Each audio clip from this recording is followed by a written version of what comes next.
अस्सलाम वालेकुम dear students, मैं हूं इकबाल ख़ान और आप देख रहे हैं इकबाल ख़ान ऑफिशियल। उम्मीद है आप लोग खैरियत से होंगे। आज का जो हमारा टॉपिक है वो है using the scientific method. Second year का लेसन नंबर 2 है। प्रीवियस लेक्चर में हमने डिस्कस किया था इसके दो मेन पार्ट्स को, जिसके अंदर साइंटिफिक मेथड ने हमारी मदद की थी। उसमें पहला हमने डिस्कस किया था बेटर कंट्रोल डिजीज़ और दूसरा हमने डिस्कस किया था बेटर सैनिटरी कंडीशन। आज जो हम डिस्कस करने जा रहे हैं उसका दो मेन पॉइंट्स और हैं जो हम डिस्कस करेंगे स्टूडेंट्स। उसके बाद जो हमारा आज का मेन पॉइंट है वो है जिसमें साइंटिफिक मेथड ने हमारी मदद की है, वो है बेटर फूड। बेटर फूड में क्या है जी, साइंटिफिक मेथड ने हमारी मदद की है। हम थोड़ा इसका पास्ट का रिव्यू देखते हैं कि पास्ट के अंदर ना जो लोग थे वो अपनी खुराक को किस तरह महफूज करते थे और उनकी उसको इस्तेमाल किस तरह करते थे फूड्स को, और वो अपनी फूड्स की जो है वो टेस्ट या उसकी जो हैबिट्स थी वो कैसी थी साइंटिफिक मेथड के आने से पहले। तो स्टूडेंट्स, पास्ट के अंदर जो है ना जो लोग थे उनकी जो ईटिंग हैबिट्स थी ना वो इतनी ख़ास नहीं थी, क्योंकि वो वैरायटी ऑफ फूड टेस्ट नहीं कर सकते थे, क्योंकि साइंटिफिक मेथड उनके पास मौजूद नहीं था। वो सीज़न के तौर ही वैरायटी ऑफ फूड जो है सेकंड नंबर में हमारा ऑप्शन वैरायटी ऑफ फूड, उनको वैरायटी ऑफ फूड मिल ही नहीं पाता था। एज आ सीजनल और एज आ वेदर कंडीशन की वजह से सिर्फ वो कुछ ग़िज़ाएँ ही खा पाते थे, और जिसकी वजह से वो जो है ना ईटिंग हैबिट्स उनकी चेंज नहीं होती थी, ना ही वो सीख सकते थे कि ईटिंग हैबिट्स में मोर या और डिफरेंट फ्रूट्स हम खा सकते हैं या नहीं खा सकते। उनकी ईटिंग हैबिट जो थी वो नॉर्मल थी। पास्ट के अंदर वैरायटी ऑफ फूड उनको दस्तयाब नहीं था, क्योंकि वो सिर्फ सीजनल ही और कंडीशनल के तौर पर क्या करते थे, खुराक को इस्तेमाल करते थे। अब जो है सीज़न के ऊपर, वेदर के ऊपर एज आ हार्वेस्ट कर ली, गंदम काश्त कर लिया, दूसरे फ्रूट्स वगैरह काश्त करके वो इस्तेमाल करते थे। उनका जो मेन ज़रिया था ना पास्ट के अंदर लोगों का, सिर्फ वो गार्डनिंग था, ठीक है, और वेजिटेबल्स था। इन्हीं को क्या करते थे, वो यूज़ किया करते थे। इसके अलावा उनकी eating habits, variety of foods उनको मैसर नहीं थे, क्योंकि साइंटिफिक मेथड उन लम्हों में मौजूद नहीं था। अब जो पास में जो है ना वो खुराक को जो लोग हैं या औरतें थीं वो किस तरह महफूज किया करती थी साइंटिफिक मेथड के आने से पहले। Save food in the past, सबसे जो मेन ज़रिया था ना वो मैं जो खुराक को सेव करती थी, मेन ज़रिया था वो ये था कि वो क्या करती थी। नंबर 1 पे हमारे पास है कैनिंग। कैनिंग कहते हैं डब्बों में खुराक को बंद कर दिया जाता था। पहले वक्तों की जो औरतें थीं वो डब्बों के अंदर जो है ना वो खुराक को बंद कर दिया करती थी। उसके बाद दूसरा जो तरीका था ना खुराक को सेव करने का पास्ट के अंदर, वो था पिकलिंग, जो आजकल भी मोस्टली कॉमन है। पिकलिंग मतलब होता है कि अचार डालना, खुराक को सेव कर लेना, ठीक है। तीसरे नंबर पे होता था ड्राइंग, खुराक को खुश्क किया जाता था। पास्ट के अंदर वोमेन जो है ना वो खुराक को क्या क्या किया करती थी, खुश्क किया करती थी, ड्राइंग किया करती थी। और एक आपके पास एक प्रोसेस हुआ करता था, वो ये करती थी, उसके अंदर था डिहाइड्रेशन। और what did you mean by dehydration?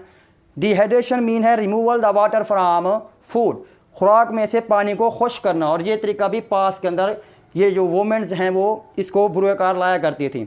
और जो गोश्त है, जो मीट हुआ करता था, उसको साल्ट लगाकर, नमक लगाकर वो रख दिया जाता था। तो आपके पास सवाल आएगा कि how did the women save food in the past? पहला है आप कहेंगे कैनिंग, पिकलिंग, ड्राइंग, डिहाइड्रेशन और साल्ट लगाना। इस तरह करने से जब साइंटिफिक मेथड नहीं था, खुराक तो स्टोर हो जाया करती थी स्टूडेंट, लेकिन उसके अंदर जर्म्स जो है वो बहुत ज़्यादा पैदा हो जाया करते, जिससे बीमार होने का खदशा जो है वो बहुत ज़्यादा बढ़ जाया करता था। अब जब साइंटिफिक मेथड आया तो उसने हमारी हेल्प किस तरह की? How did scientific method help us save from save and food? Food को उसने महफूज करने का कौन कौन सा तरीका बताया है। आज के वक्तों में जो है ना साइंटिफिक आने की वजह से अब क्या है जी, क्विक फ्रीज सिस्टम आ गया। आप चीज़ों को जो है काफ़ी देर तक सेव कर सकते हैं, फ्रीज़ कर सकते हैं, जैसा कि डीप फ्रीज़र है, रेफ्रिजरेटर है, फ्रिज वगैरह हैं। उसके बाद आप सिलेक्टिंग कर सकते हैं, उनको जर्म से बचा सकते हैं, ग्रेडिंग कर सकते हैं। उनकी ग्रेडिंग से मुराद जरासीम से बचाने के लिए प्रोसेस करना होता है।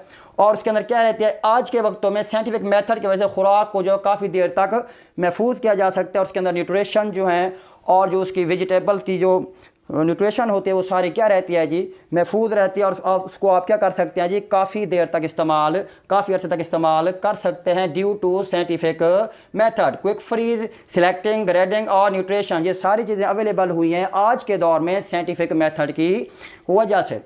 इसके बाद जो हमारा आखिरी जो पॉइंट है जो बहुत ही मेन और कॉमन है वो है बेटर एटीट्यूड, कि किस तरह साइंटिफिक मेथड के आने से हमारा एटीट्यूड या थिंकिंग जो लेवल जो है वो हाई हुआ है। अब ये देखते हैं सबसे पहले कि एटीट्यूड से आप क्या मुराद लेते हैं। What does you mean bye attitude, attitude से आप क्या मुराद लेते हैं। पहली बात, अ वे, एक क्या है जी, एक वे है feel towards, a way feel towards an idea and event. ठीक है, एटीट्यूड आपका वो होता है जिसमें आप एक कोई ख़ास तरीका है जिसके आप क्या करते हैं, कोई एन इवेंट, एक कोई सोच या कोई आइडिया क्या करते हैं आप अपने माइंड में क्रिएट करते हैं। A way of behaving someone something, किसी के साथ बोलने के अंदाज या रवैया या कोई चीज़ जो जिसके साथ आप शेयर करते हैं, आप वे ऑफ बिहेविंग, इसको हम क्या कहते हैं जी, एटीट्यूड कहते हैं। अब थोड़ा हम देखते हैं कि बेटर एटीट्यूड जो हमारा साइंटिफिक मेथड ने किया, तो पास के अंदर लोगों की थिंकिंग क्या थी, पास के अंदर लोग इसके बारे में उनका रवैया कैसा था, उनकी सोच कैसी थी। पास में देखते हैं कि हमारा रवैया कैसा था। सबसे पहली बात जो पास के लोगों के लिए मशहूर है, इस टॉपिक में डिस्कस की गई, वो ये है कि पास के जो लोग थे, हमारे जो फोर फादर थे, अब्बा अजदाद थे, डियर स्टूडेंट्स, वो क्या थे जी, सुपरस्टिशियंस थे। अब सुपरस्टिशन बेसिकली क्या होता है, तो हम प्रस्त लोग होते हैं। तो उसका जो मेन पॉइंट है, हम डेफिनेशन इस तरह करेंगे सुपरस्टिशन की, फॉल्स फेयर्स, गलत अकायद बांध लेना, बिलीविंग समथिंग विदाउट रियलिटी, अगर रियलिटी का पता ना होना, ठीक है, रॉन्ग बिलीव कर लेना, अकायद का पता ना हो, ये सारी चीज़ें क्या कहलाती हैं, हमारी सुपरस्टिशियस कहलाती हैं, जिसमें आपको रियलिटी का पता नहीं होता, आप ब्लाइंडली किसी चीज़ पे क्या कर रहे होते हो, उसको क्या कर रहे होते हैं, आप उस पर बिलीव कर रहे होते हैं। हमारे क्या कहलाते हैं, फॉल्स नोशन, गलत अकायद कहलाते हैं। इस चीज़ों को हम क्या कहते हैं, सुपरस्टिशंस कहलाते हैं। बियॉन्ड ऑफ रियलिटी होता है, इसमें हकीकत का कोई ताल्लुक नहीं होता, आप खुद से एक चीज़ पे क्या कर लेते हैं, बिलीव कर लेते हैं।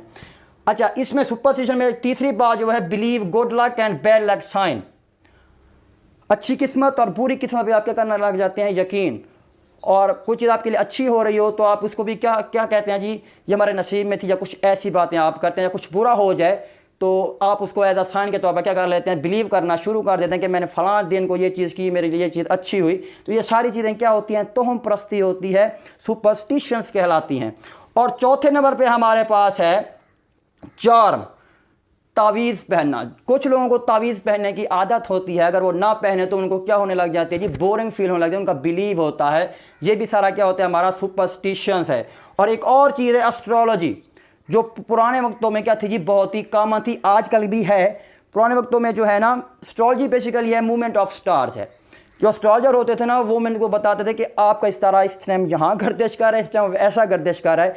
ये सारी चीज़ें क्या थी, हमारी सुपरस्टिशंस में आती थी। मूवमेंट ऑफ स्टार को देखकर ही बताया जाया करता था कि आपकी लाइफ में क्या होने वाला है।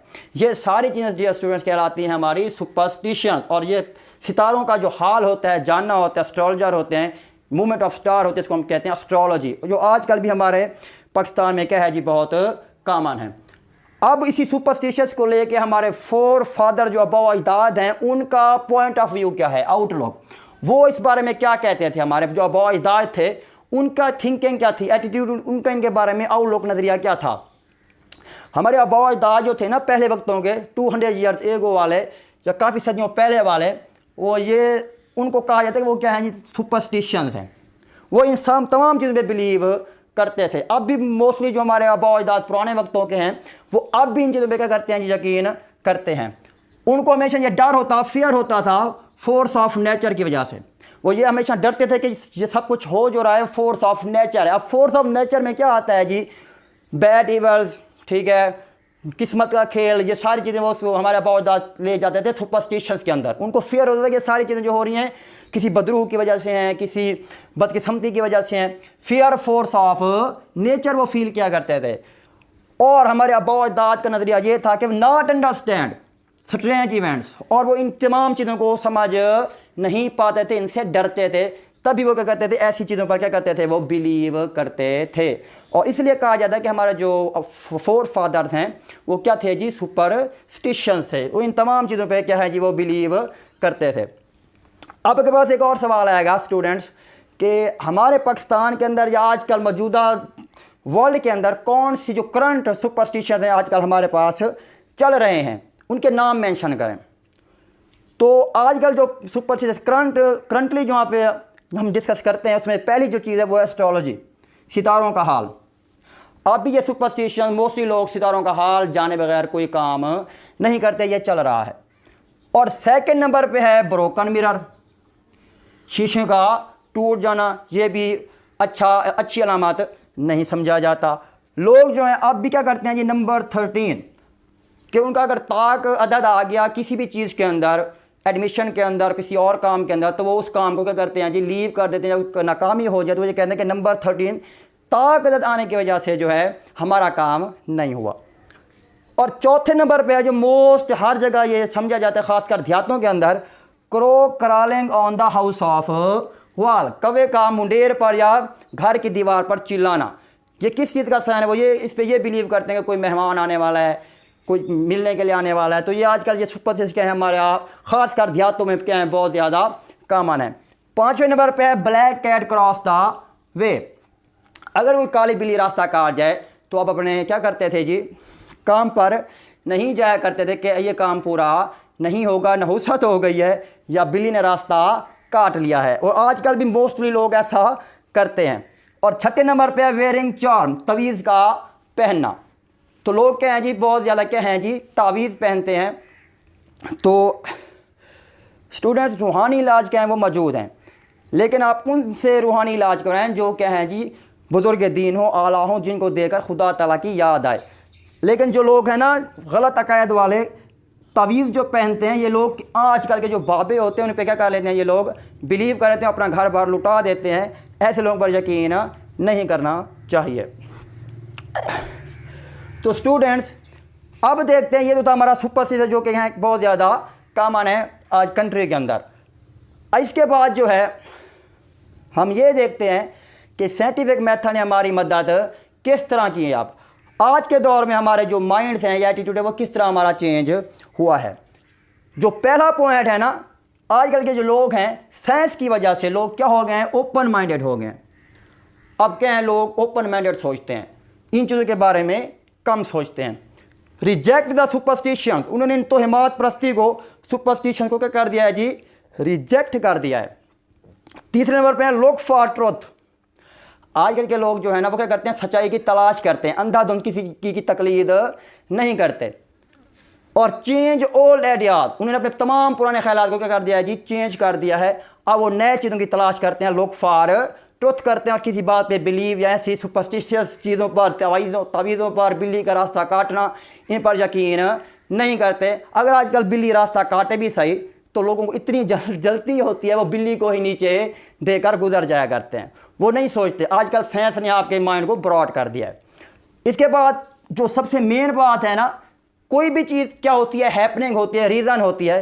कोई भी चीज़ एवरीथिंग हैपनिंग जो होती है, आज के लोग ये सोचते हैं कि उसके पीछे क्या होगी, कोई रीज़न होगी, सॉलिड रीज़न होगी। ऐसे कोई चीज़ वाक़या नहीं हो जाती। वजूद ऑफ फोर्स ऑफ नेचर नहीं सोचते, सुपरस्टिशन नहीं होते। और वो क्या करते हैं जी, वो कहते हैं कोई भी चीज़ हैपनिंग हुई है तो इसके पीछे कोई ना कोई वजह, सॉलिड रीज़न होगी। ना कोई जिन भूत है, ना ही बिल्ली ने रास्ता काटा है, ना ही कौवा मुंडेर पे चिल्ला रहा है। तो ये सारी चीज़ें चेंज किसने की जी, साइंटिफिक मेथड ने। तो डियर स्टूडेंट्स, ये था हमारा आज का लेक्चर। उम्मीद है आप लोगों को पसंद आया होगा। तो मज़ीद लेक्चर देखने के लिए मेरे चैनल को सब्सक्राइब करें, और इसी तरह मेरे तमाम जो हैं वो चैप्टर्स की वीडियो आपको मिलती रहेंगी।